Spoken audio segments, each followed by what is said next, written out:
Hey everybody, welcome back. It's Egg and Baby in the morning. It's the very same morning. Right, baby? It's the same day. The day just freaking started. Oh my god, the same deja vu. C13XBQYS. I go crazy thinking about McCoys. You know what? I don't mind this. I don't mind this one. This is not so bad. I gotta tell you, and again, I'm not a stat. I mean, I'm kind of a stats guy, not like, you know, advanced stats like in sports or anything like that. But I like to think about, you know, think critically about whether the correlation between two things is likely to be a result of a causal relationship or a result of coincidence, right? But we've had, like, I would say, to be honest with you, 9 great runs in a row. Like, I can't remember the last time I had a run that was like over 40 minutes long. Which is, I'm not even gonna say it's a bad sign. I think it's like, if anything, it's a good sign. Because, you know, I think that good Isaac runs are like bananas. They mostly come in bunches, right? But I'm expecting at some point we're gonna hit some kind of regression to the mean. You know, you can't have an infinite number of above average runs in a row, or else they would become the average runs, and the runs that we have been having lately are not average. That being said, I'm like, okay, so the regression to the mean is a real thing. You know, I've been reading, I mean, as an audiobook for months. I've been reading Daniel Kahneman's Thinking Fast and Slow. I think it's a very illuminating book. You know, it touches on maybe some behavioral economic stuff, but also, like, on top of that, is just kind of interesting to, you know, illuminate the different ways that people solve problems in their lives, whether they, you know, dedicate attention to it or not. I don't really like this item. I'm gonna bounce out of here. Pointy rib, look, I don't think it's incredible, but we're gonna be a little light on rerolls on this floor, so we got to be a little less picky than usual, I think. So I know regression to the mean is an observable phenomenon, you know, and it could be regression or progression to the mean, you know? If you're doing really, you know, if you have a track record of being good at something, and then you all of a sudden start to suck at it, maybe you lost your edge, but in all likelihood, you know, you're going through a little bit of clumped variance, and, you know, you're probably, you know, gonna eventually do a little bit better for a little bit in order to compensate for it, just due to the way that statistics work. But then I'm also like, wait a minute, that's also gambler's fallacy, baby. And if there's one thing I've learned on the internet, and that is debatable, you never want to make a fallacious argument, because people are very well versed in the fallacies. Everybody went to the same Ivy League school of internet arguing. That's an ad hominem attack. That's an appeal to authority. That's an appeal to absurdity. That's an argument ad infinitum. I'll have you know that the Greek rhetorician Socrates determined that that's not fair. Hold on. So I forget what's out there. So let's re-roll this then. Yeah, okay. I mean, that's amazing. It was Spirit of the Night, Pointy Rib, HP. We should walk onto spikes and then become Dark Judas and then pick up the HP and live our lives. Do you ever think that, and I know that this is not the case, because I know you're going to be like, well, actually, a lot of rhetoric and argumentation is based in mathematics, and you can prove the causal link between, you know, an argument, and that is what determines whether or not, you know, something's a fallacy or not. But let's just go with this bit. Let's pretend I don't know that and go with this bit. Do you ever think that maybe the logical fallacies are actually just arguments that were too strong for the famous Greek rhetoricians? And they went, that's not fair, because that's not that's an argument to absurdity. That's a slippery slope. That's a slippery slope. Slippery slopes aren't real. You ever think maybe they just got a little salty and they were like, oh, this I keep getting defeated by these ad hominem attacks. Let's outlaw them. I'm predicting there is a strong chance, maybe 100%, that that's what happened. That's a lot of money. That's good stuff. So I have greed is both good and bad. Probably for us in our current situation, because our damage is so very nice, I would consider it to be almost a universal good here. And then, should we take Best Friend or Popcorn Boy? I don't remember his real name. Why not? My thoughts on the subject are why not? I don't want to leave an item behind if I can, you know, avoid it. So why don't we go grab this, and we know we're going to get the HP to begin with. We'll just blow up this guy. I'm sorry I gave you 11 cents. I mean, you did give me 2 bombs for 11 cents, and then for 1 bomb you gave me another bomb and a key. It's not a spectacular deal, but it's not that bad. I know, baby. How you doing, baby? Yeah, I know you're doing well. I know you're doing well because I changed your diapers. You mathematically cannot have any more... Really? You mathematically cannot have any more detritus in there. It's not possible. You're gonna turn me into Ron Burgundy. I'll be like, I'm not mad, I'm actually kind of amazed. Hey... Have you already mastered your spinny toy? Babies are wild, man. So we have this, I don't know what percentage of the audience out there is going to be familiar with the Japanese media property / brand Sumiko Gurashi, which is basically like, I'm trying to think of the best way to describe it. It's basically like a series of Japanese cartoon characters. There's like a green bird, and you know, it's kind of like Rilakuma, which you know you'll maybe be a little bit more familiar with. If you're not familiar with that, I guess it's kind of like Hello Kitty. If you're, you know, from that era, baby. Anyway, you know, Kate and I have been to Japan. In the past, obviously, we got like a Sumiko Gurashi plushie that probably got one from like a Crane game at some point, and so the character's name is Donkatsu. You know, he's food based. Let's put it that way. So he's like a little pork cutlet, and then he has like a baby or a friend. I don't know. I have never interfaced with the actual property. That's like a little shrimp tempura. So it's very cute. It's commodified cuteness, but it's very cute. The baby, she loves Donkatsu. If she's ever mildly fussing, I know I can just put the Donkatsu next to her, and like I'll talk to her and I'll be like, hey, hello baby, I'm Donkatsu. And then she looks me dead in the face when I do the voice. So like she knows, or at least could know, that it's me doing the voice. Then she looks back at Donkatsu and she smiles and she, like, you know, strokes the plushie because it's got a nice like texture to it. It's nice and soft. It's great. It's the perfect crime. I wouldn't assume that it's like you know, preying on your child's gullibility. I think what it's called is granting yourself a moment of solace and also creating a lifelong bond between your child and you know, a stuffed animal. Nothing wrong with that. I had a stuffed animal as a kid. I will say, I touched on this on the stream once. I don't think I did a great job of describing it, though. But I do think, like, sometimes, like, children's books and, like, media properties and stuff like that, kind of, like, I'm not going to say they messed me up as a kid. Let me caffeinate before I get into this. And keep in mind, Toy Story came out when I was probably, like, 9 when Toy Story came out, somewhere in that range. So I wasn't like a little kid anymore. So I'm not really talking about Toy Story, but I'm talking about stuff like the Brave Little Toaster, and, you know, if you've ever read the Velveteen Rabbit and stuff like that. Basically, the premise of all of those media properties is that, is that inanimate objects, like either stuffed animals or, like, you know, appliances and stuff like that, they all have souls.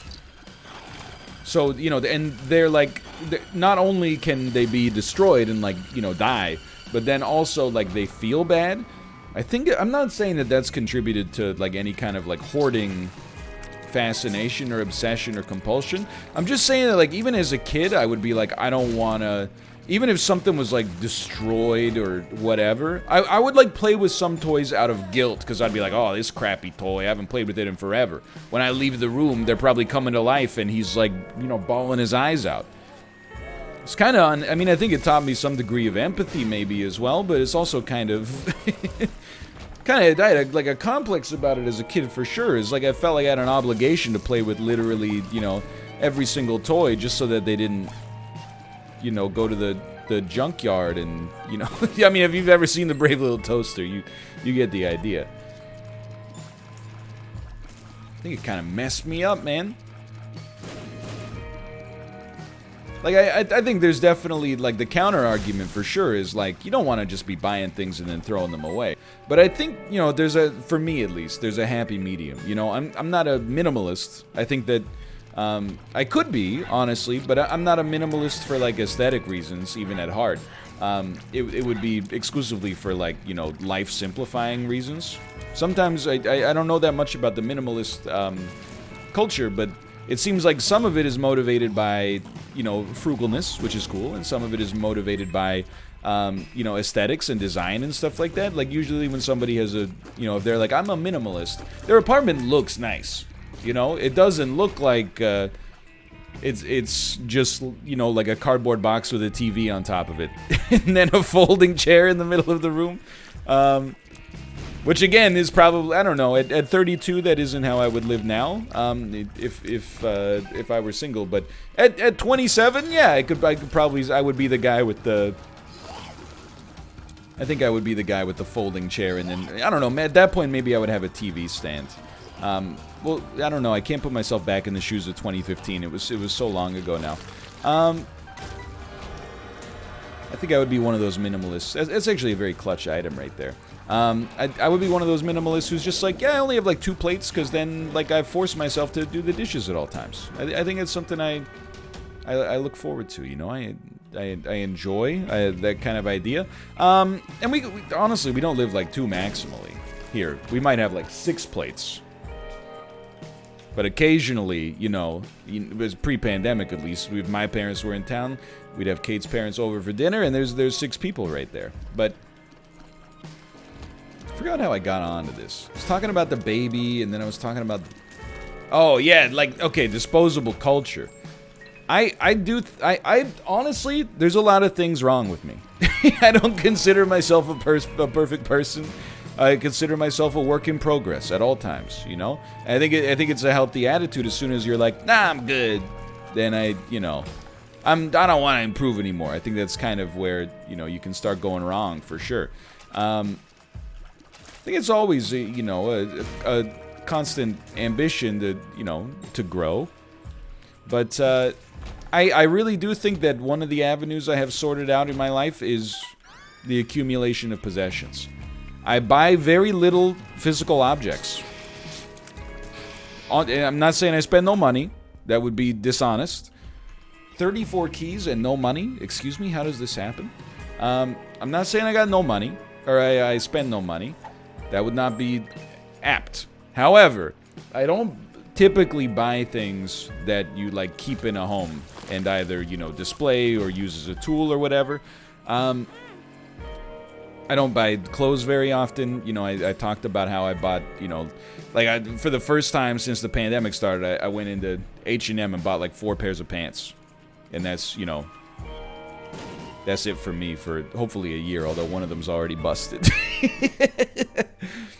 But I'm also, so I am very careful about the accumulation of stuff, which means I don't run into like the, you know, an over-possession problem where I'm like, oh, there's a lot of clutter all the time. And then secondarily, I'm very quick to, if things have outlived their purpose, I'm like, yeah, upcycle them, you know? Like, I was going to say throw them away, but you know what I mean. Like when you donate clothing or something like that. Like bag it up, send it to Big Brothers or whatever the... you know, the March of Dimes or the Salvation Army. Sounds good to me. I don't even like, we stay relatively on top of our chores. I know there's a rule that's like if you haven't worn something in a year, you know, consider like moving on from it. I'm in like a different boat. Now, admittedly, some stuff like, you know, I haven't worn a suit in like a year, but I'm not gonna, you know, throw out my suit jacket because you never know when, you know, you're gonna have to, I was gonna say, you never know when someone's gonna die. I don't want to have to buy a new suit every time there's a wedding or, you know, something along those lines. or maybe CBC News wants to run a story about, you know, loot boxes in games or something like that. I can put on a suit jacket, pretend to be like a big shot. Oh man, the baby's asleep. This is wonderful stuff. This is wonderful stuff. But I'm even like, I mean, like I could just tell you, I could power rank like my whole closet. You know, there's like, probably have like 8 hoodies I like, and that's up from 3 a year ago. Please let me out of the room. And, you know, I got 10 t-shirts. And that's it. Anything else, you know, about, I'd say once every 6 months or so, Kate gets the itch to do some decluttering and some cleaning. And she goes, can I throw this out? And I just hit her basically with like a blanket yes. And I'll leave some of the clothes, like I'm not attached to anything. You know, I'm like, I like this. If you don't like it, then just toss it. And again, toss it is not just throw it in the garbage, but, you know, we'll donate it. I have no problem getting rid of physical goods. I want to throw more stuff in the trash. I don't know if anybody else is like this. When I get on a cleaning binge, I'm like, just toss it all, man. Throw it all away. Put the computer in there. See if I care.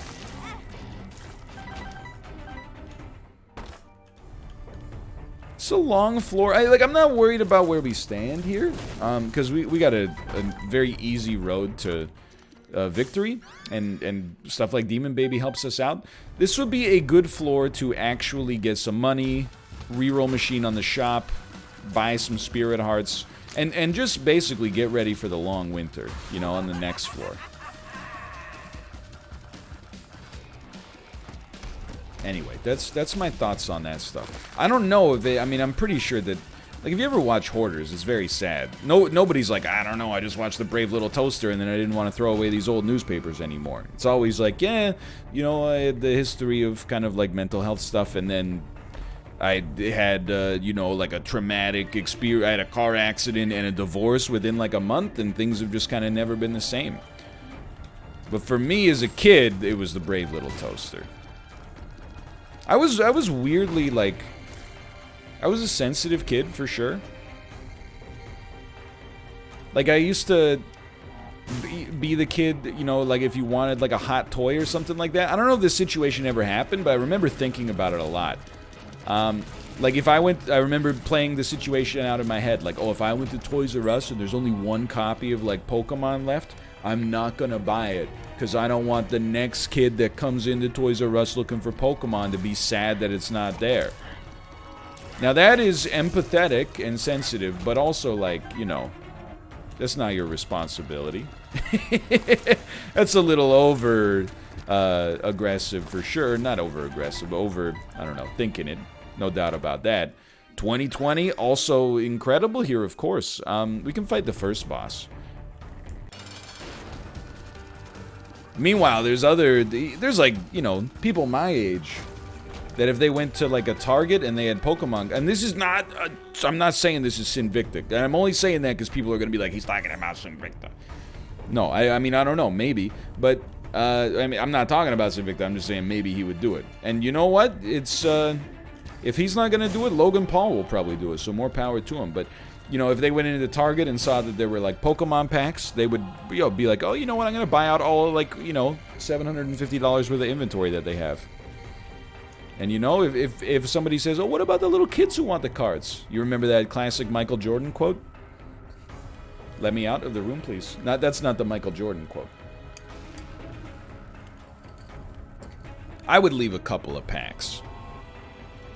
Dude, cards are running wild, huh? Like, it's kind of crazy. Like, not just Pokemon cards and stuff like that, but like basketball cards and stuff like that. I thought things were crazy when I was into Magic. I know I talked a little bit about Magic lately. We're not going to go down the road again. Just can't wait to go down the road again. But, like, even when, this is in, like, 2015, there were rampant stories of, like, oh, I went into Target and I bought, like, some packs, and the packs had their rare missing. And then when I examined, like, some of the store's inventory, I found out that, like, Somebody had used like an X-Acto knife or a box cutter to like slice open the top of the pack. Then they took the rare out and then used like a hot, you know, glue gun plus sealant to like reseal it, so that they just got to take all the rares out of the packs for free and then like leave them for sale after that. You gotta be kind of sorry, baby. I didn't mean to wake you up with my aggressive discourse there. You gotta be kind of a piece of work, right? I mean, it's just one of those things where it's like, because this stuff has all been like commodified. And I think there's, believe it or not, I think there's an argument to be made. I don't know if I would make the argument, but I think there's an argument to be made that, you know, the secondary market, or even like the financial side of the Magic stuff, has actually been good for the long-term health of the game. You know, because the fact that, you know, there's sales of aftermarket cards, you know, that have been ripped by the local game store and then are for sale, you know, that allows those game stores to exist, which allows them to keep, you know, putting on events for the Magic community that otherwise might not, you know, otherwise be able to exist, and, you know, yada, yada, yada. I think there's, oh no, she's not happy. I think there's a case to be made that there's, you know, some kind of, you know, there's some positives that come from that. And nobody's ever like, oh, you know, that local game store is freaking killing it. Like, it's always like, oh, that local game store is like, you know, one bad expansion away from going out of business. So, especially, I can't even imagine what it's like right now. But, so you know, I think there's some good and some bad. But yeah, you know, the commodification of that stuff that leads to essentially theft and fraud is mega annoying for sure. I mean, you would always hear, like, even at you know, like local GPs and stuff like that, there'd be people that are like, you know, they'd make a post on Reddit after, and they're like, hey, you know, $35,000 worth of cards just got stolen from our booth. I'm not laughing at the, you know, I'm just laughing at the idea that it, like, you know, what do you mean $35,000 worth of paper? Obviously, that's not how it works. I'm not trying to... I'm making a joke, and maybe it's not the right time to make a joke after also coming up with a hypothetical crime that I just invented. But it does happen. It's kind of crazy. And then there's, like... I mean, people were saying, like, you could even... like, seed... Or if you knew what, like, your first rare in a box was... You could put it into this, like, application, and then it would be, like, your next... The pack just to the left of it has, like, a 90% chance for this to be your rare. So you can kind of, like, see from... It's just based on, like, the way that they put them into the packs when they're printed at the factory, right? So if you were, like, a local game store, you could get a box and, like, rip the first few packs open, and then run it into this algorithm and be like... Oh, guess what? Like, the rest of this pack, or the rest of this box, it doesn't have any chase rares that are worth any money, so we're gonna put these for sale in your, like, in the packs that you could be like, hey, just give me a couple of, you know, loose Zendikar boosters. But the ones that are, like, really good, the boxes that have an expected value higher than the actual, the wholesale price of the box that we paid for it, we're gonna rip those, take the singles out, and then, you know, sell those individually for the highest margins. It's kind of I don't know if that stuff still goes on. You know, Wizards, I guess, has the possibility of probably, like, inefficientizing their the way they produce in order to make things more random, which I'm sure is frustrating if they choose to go that route. But it's very wild. It's very interesting to see, you know, I think, you know, the pandemic, and it's gonna take us, and I'm not the guy for the job to begin with, but it's gonna take us a long time to kind of, like, examine the long tail effects that have come out of this. I definitely, like, I mean, I'm in the business to kind of observe this, but I definitely feel like people are a lot meaner now than they were a year ago. They were already, like, pretty mean a year ago, but I think people have...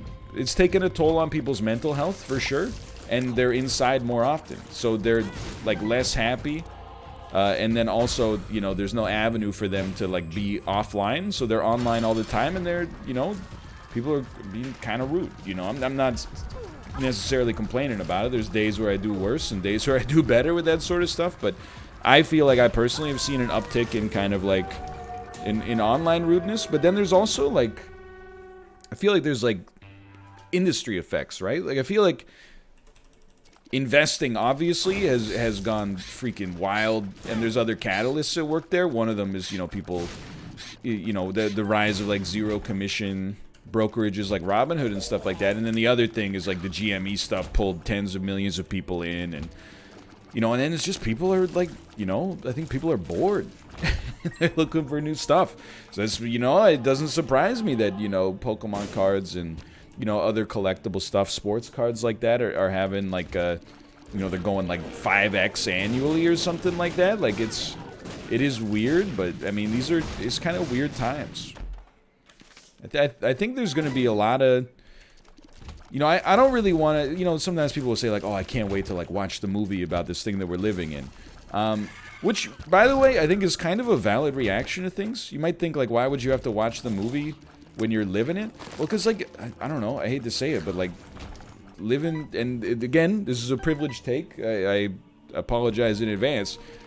For the most part, living in the pandemic is just kind of a little boring, right? But I'm sure the movie's it's gonna condense, you know, a year and a half, 2 years, hopefully, it is you know, when we're gonna be on the downslope there, to like 90 to 120 minutes, and it's gonna be all gas.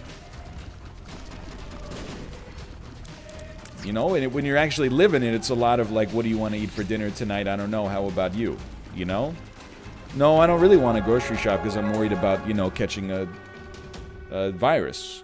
It's mostly just kind of, you know, it's a little tedious. Which, again, I understand not everybody has the luxury of it being tedious. I'm not trying to, you know, I'm not trying to get into that. But, like, I don't want to watch the movie of the pandemic. I want to, like, read the book of, you know, hey, it's 2020, or it's 2035. We're going to talk about, like, the societal changes that maybe the pandemic had a role in altering. I think that'll be kind of interesting. For better and for worse. I've told you, again, like, the number one thing that, and I mean, I guess there's other things, like, hopefully a little bit of a, you know, maybe a crackdown on misinformation, disinformation, and also a newfound respect for public health officials and scientists and stuff like that. But if we could just start, you know, if we could bake into the system a way for people to not be incentivized to work on days where they're sick, that would be sick. Or at least if you're sick and you have to go out in public, like, you know, try to distance yourself from others wherever possible and wear a mask. Not saying it'll be worth it. I'm just saying, you know, it's, at least it's a way to have taken a lesson out of all this, out of all this madness, right? Anyway, looks like today is not the day for a regression to the mean. I would review this as a, you know, I'm going to say this is like a 7 out of 10 Isaac episode. Which is not an insult. I'd consider that to be fairly positive, you know? We have some 10 out of 10 episodes now and then. I'm not shy about it. The episode with the Elvis impressions, that was a juicy 10. I'm just going to let Bob's brain hit me on it, so I didn't have to worry about that. This is like a 7. I thought we had good banter. We played a good game. Baby fell asleep, so maybe we can even bump that up to a 7.5. And that's 10 wins in a row as well. So for now, thanks for watching. Hope you guys have enjoyed the episode. If you did, click the like button. Helps out a great deal. Of course, subscribe if you want to see more in the future. Follow me on Twitch, twitch.tv/Northernlion to be notified of when I go live, which is every day but Saturday. Follow me over there. I'll see you next time. See you.